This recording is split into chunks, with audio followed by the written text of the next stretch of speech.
మేమైతే కిన్నర్స్ అని వెళ్తున్నాం.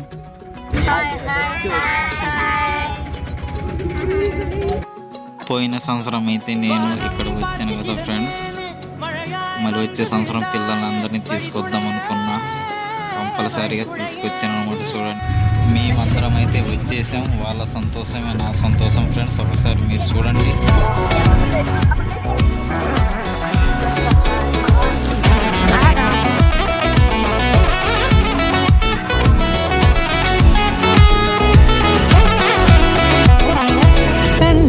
கண்டேன் என்னுடையவளை, தந்தேன் தந்தேன் மிச்ச உயிரை. கண்டேன் என்னுடையவனை, தந்தேன் தந்தேன் மிச்ச உயிரை. உற்று உன்னை பார்க்கையிலே தோற்று கிடைத்த தனிமையினை